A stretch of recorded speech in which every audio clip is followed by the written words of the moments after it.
जं लब्धा चापरं लाभं मन्यते नाधिकं तथा.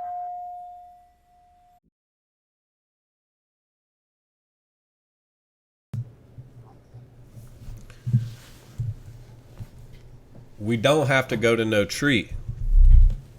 I mean, we should, in my humble opinion, because is the blowback from the oil industry on the environment and the rest of the world really worth it? That's my humble opinion. No, it is not. So we don't have to go to the tree anymore. We frack it, we crack it, and this is the process of cracking. Okay, you get it out of the ground, and then you go through primary cracking or dehydrogenation, and then you can make these individual, you see these individual chains, which as you put them through different processes can form different kinds of molecules. This right here is what we call a benzene ring, and this is actually very hazardous and toxic to the human being. However, if you put that carboxyl group and that phenol on it right there, it becomes very bioavailable and very therapeutic.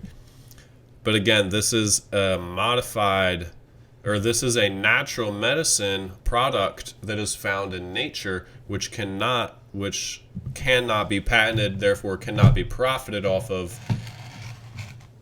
in a conventional sense.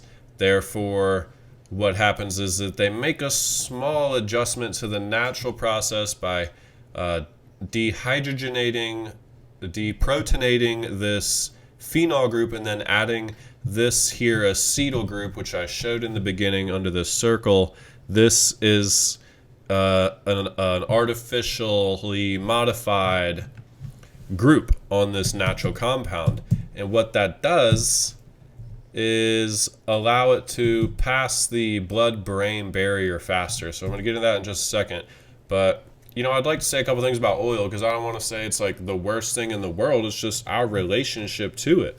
Oil is a natural product that comes out of the earth that's even described in some of the pharmacopoeias, earliest pharmacopoeias, as being medicinal in and of itself in certain concentrations and preparations, of course. But at any rate, we put it through these processes, and then, like I said, you can bend. This is light that we're working with. We say it's cracking, but it's more like bending light. And once these people come in here and manipulate this light, they can use it for all sorts of different work. So the acetyl group on it, acetate, or acetic acid, is another natural compound in and of itself. I can't tell you if it's medicinal. If you just put some carbons here instead of a ambiguous group, I'm not sure exactly. Acetic acid, I can't tell you for sure off the top of my head if simply the acetyl group can be medicinal or not. I don't believe it is, but don't quote me on that. However, when you add it to certain molecules, what it does to other organic molecules, it says here, it imparts an increased ability to cross the blood-brain barrier, allowing the attached drug to reach the brain more quickly and allowing you to feel the dose more effectively. Now, my question here is like, okay, yeah, quicker is better in some instances, stronger is better in some instances, but in all instances, across the board, do we just want to make things stronger, more potent, and do we want to make it easier for us to unnaturally alter the landscape of our minds and brains? Or is that power maybe too much power for the human being? Well, looking at the first ever drugs ever isolated by chemists, morphine, and its later chemical, and using that as a scaffold to create other molecules in the same way that salicylic acid was. We've got you get diacetylmorphine, which is heroin. You get hydrocodone. There are all sorts. Hydrocodone is not morphine. Codeine is a totally different molecule, kind of similar, but through using a starting natural substrate, you can use that as a scaffold to put more things onto it. This is exactly how fentanyl was made. More fentanyl. I'm gonna pull a picture of fentanyl up,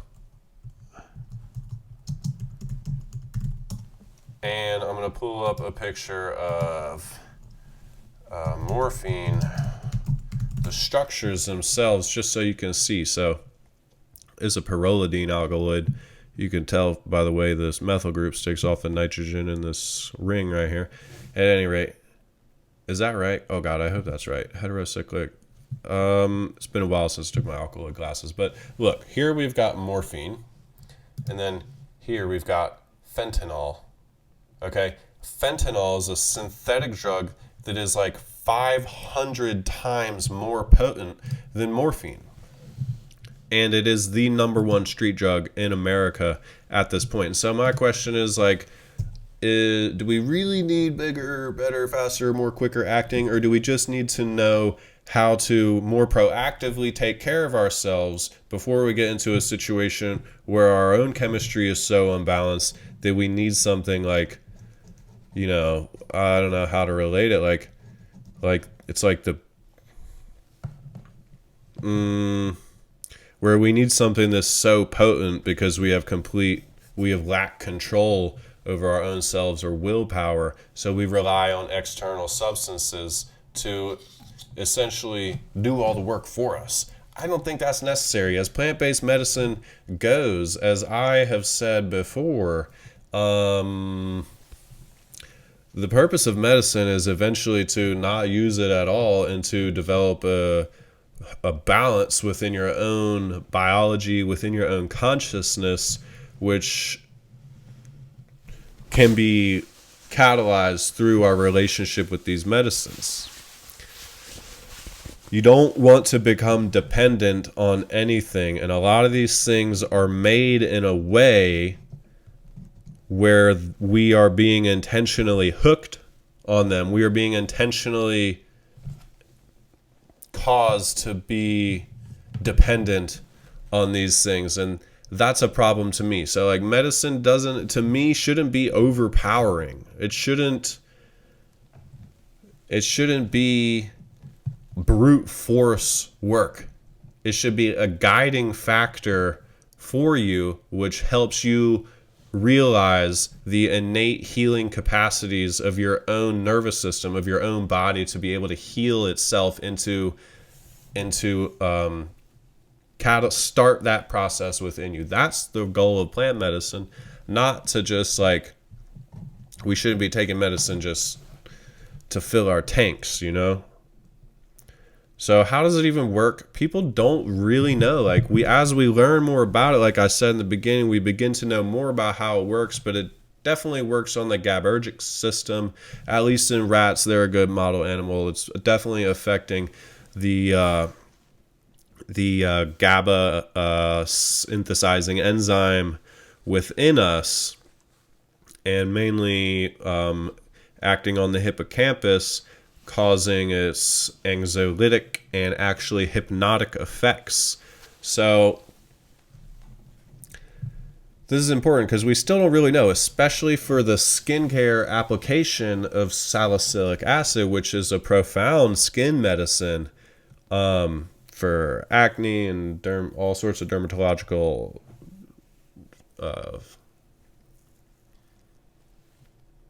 problems, I guess.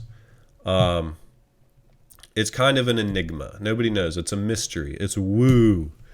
Okay? It's a cure-all. So they say. Maybe for like minor illnesses and stuff, but basically, now we've got this molecule that we can profit off of, and we've got this one that's like literally growing in the tree outside.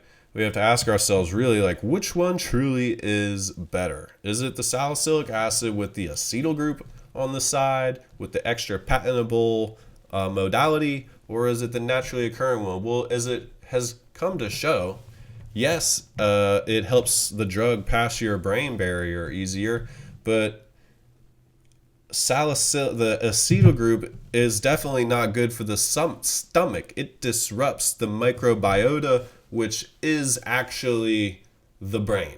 Okay, you got two brains. They've been lying to you your whole life. You got one up here and one in your gut, and it's been there since you were a zygote. And what happens in your gut is that it just throws it completely out of whack. Aspirin-treated patients, synthetic aspirin-treated patients, had a higher incidence of severe gastrointestinal problems. This study demonstrated that the acetyl group of aspirin does not enhance the anti-inflammatory efficacy of salicylic acid.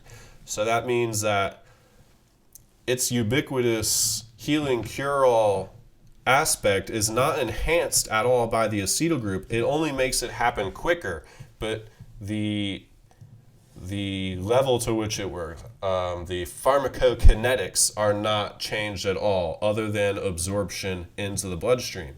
So, this is just like the Western American way of thinking, that bigger, better, faster is always best. This is not true. And again, here we've got another study that's looking at white willow bark extracts, which again, the key medicinal compound being the salicylic acid, or the salicin, which they're generally measured against as the standard. But there are tree bark is a complex mixture of metabolites, of chemicals, compounds, sometimes in the hundreds, definitely in the hundreds, sometimes in the thousands of molecules, oftentimes undiscovered and unknown. And what this study did was take a look at an extract which contains an entourage of compounds which are medicinal. Although willow bark extracts are generally standardized to salicin, other ingredients in the extracts, including salicylates, polyphenols, and flavonoids, may also play prominent roles in therapeutic actions. We have definite research. And here's the important part, adverse effects appear to be minimal as compared to the synthetic drug aspirin, non-steroidal anti-inflammatory drug. So salicylic acid is not considered a steroid, which is important because the minute you start ingesting steroids, other stuff starts to happen in your biology that you've got no idea, no control over. And so the idea is to encourage natural processes to work correctly, opposed to trying to take apart the entire human being and just provide piecework to it. Okay? So some people believe that, like Terence McKenna, if you read my blog on the entourage effect, you'll realize that what I'm about to explain is actually a rift in perspective that goes back hundreds of years to the dawn of science. But what the rift is those people, those individuals, those conscious cosmopolites of the universe believe that an entourage of compounds, a wide variety, in other words, whole plant material, carries more profound healing activity than single drug isolates. And this is let's bring it back to Terence McKenna, Alexander Shulgin. McKenna is dude, if you eat the mushroom as a mushroom, it's a different experience with different knowledge, it's just a whole different phenomenon, and the phenomenologically obvious experience and or the longer lasting effects from such an experience would be vastly different and almost incomparable to if you had simply just taken psilocybin. If you only took psilocybin and consumed it as a pure crystalline white powder as an isolate whether it's made, extracted, and isolated from the mushroom, or whether it's made from crude oil, that experience is going to have different long-lasting effects. Sorry, I thought I wasn't ready recording for a second. That experience can have different effects than the actual mushroom. There's a lot of debate about this. People want to question it for sure. I mean, I think people are really asking the wrong question. I think what they should be asking is, does the entourage of compounds in a plant-based medicine have any kind of effect at all compared to isolating the main active constituent out of it? Because what the entourage effect is that some things act differently when in the presence of other things versus the standard single drug-based molecule acting on the body. And so this rift, it goes back, it's like reductionism versus vitalism. It's rationalism versus empiricism. It is materialism versus idealism. And I think what I'm going to say is definitely, obviously, you get more than one integer in a simulation, and the simulation will begin to create vastly different outcomes. All you're doing is manipulating the probabilities of what potentially could happen. Now the question is, like, are they going to be beneficial for you as a therapy, as a healing, for a healing experience? Well, it depends. It depends on the dosage. It depends on the quantity. It depends on the preparation. But I would argue that the preparation of petroleum-based medicines has substantially more degradative effects to society and the individual than do deriving these things naturally directly from the trees, which anybody can do on their own from their home. I'm going to give you that key here in a minute. So like some of these natural sources, here we go, the purple willow, the Daphne willow, the white willow, there is no red willow, I lied. Very differing amounts of salicylic acid have been measured and quantified so that we can figure out, dosage is individual. So I'm just giving you this information in case you get out there and you got a different kind of willow. You got to know what you're getting.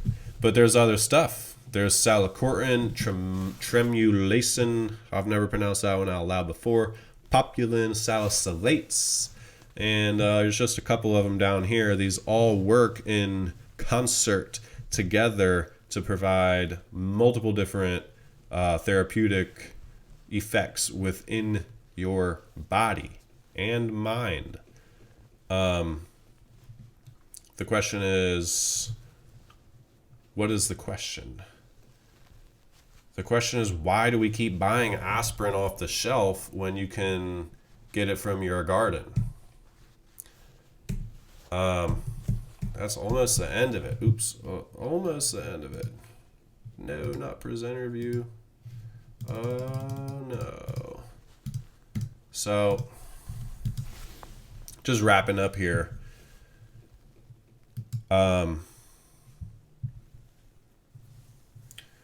I'm going to tell you how to make some medicine. First of all, you can make tea out of white willow bark, 10 grams per cup of tea. You got a headache, you got a hangover, you got stomach ache, you got, back pains, neck pains, nausea. Like, it is anti-inflammatory. It is non-steroidal, naturally derived, and it has a cure-all, a ubiquitous effect on your physiology. So it's like, you can take it for any, I think you could take it for any short-term ailments that you are suffering from. I mean, gotta do our research, of course.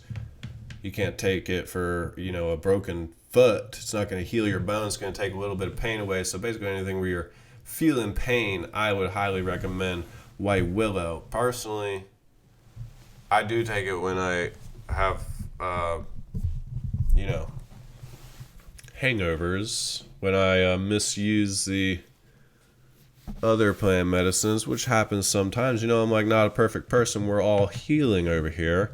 But it's important to understand it's a natural, non-steroidal, anti-inflammatory device, because most of the medicines that are marketed to us based on that fact alone, that they've created some anti-inflammatory device that's not a steroid. And for that reason, we should be going to them. But I'm here to tell you that Big Pharma is more interested in your money than they are of actually educating you and telling you how to heal yourself permanently. They want to treat you forever. So I'm going to say you can get this stuff from the tree, grind it up, put it in some water, and then filter it and drink it. Also, that's how you would do it internally if you have got whatever kind of pain going on. But salicylic acid is shown to be, like I said, very good for dermatological conditions.